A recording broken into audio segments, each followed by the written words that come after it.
ओम शांति।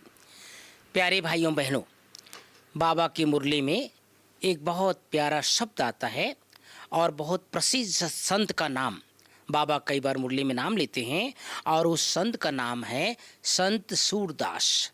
इसके बारे में भी हम सबको जानना आवश्यक है क्योंकि बाबा इनको याद करते हैं। सन 1478 में दिल्ली के नज़दीक एक सिही गांव में एक गरीब ब्राह्मण परिवार में एक नेत्रहीन लड़के का जन्म हुआ। उस लड़के की न ही परिवार वाले और न ही पड़ोसी परवाह करते थे। उसके 3 भाई थे।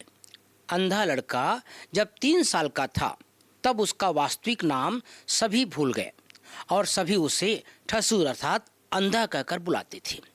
उसी का नाम आगे चलकर सूरदास पड़ा।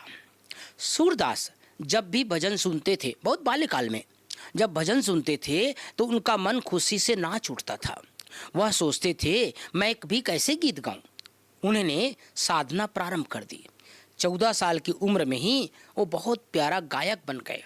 सब उन्हें चाहने लगे, इसलिए नहीं कि अच्छा गाते थे परंतु इसलिए कि उनकी श्रद्धा, उनकी भक्ति भगवान के प्रति बहुत असीम प्रेम था। उनकी भक्ति व निष्ठा के कारण उसमें अद्भुत शक्ति विकसित हो गई। जैसे यदि किसी व्यक्ति का जानवर खो जाता था तो सूरदास उसका पता बता देते थे। एक बार भगवान स्वयं सूरदास की भक्ति पर प्रसन्न होकर उनके सामने प्रकट हो गए और भगवान ने सूरदास को दृष्टि प्रदान की। सूरदास, जिन्होंने अभी तक अपनी स्थूल आंखों से कुछ भी नहीं देखा था, भगवान का दिव्य रूप देखकर बहुत प्रसन्न हो गए। सूरदास की भक्ति इतनी गहरी और इतनी ऊंची थी कि उन्होंने अब इन आँखों से पतित दुनिया को देखने की इच्छा बिल्कुल ही नहीं थी।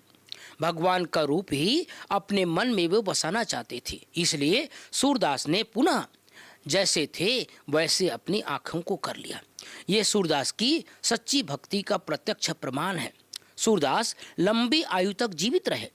वे श्री कृष्ण की बाल्य क्रीड़ाओं का वर्णन अपने भजनों में करते थे।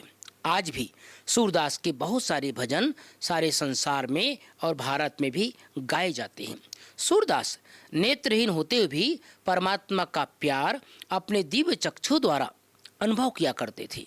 परमात्मा किसी को भी, चाहे वह व्यक्ति लंगड़ा हो, लूला हो, अंधा हो, शरीर से कैसा भी हो, उसे अपने बच्चे के रूप में स्वीकार करते हैं।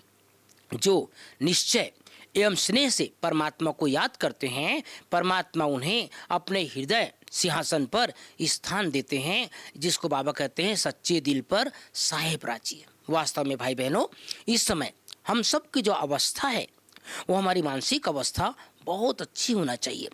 शरीर हमारा कैसा भी हो, लेकिन वास्तव में हम सबको परमात्मा के प्रति बहुत अटूट निश्चय और अटूट प्यार होने से भगवान का प्यार हम सबको प्राप्त होता है।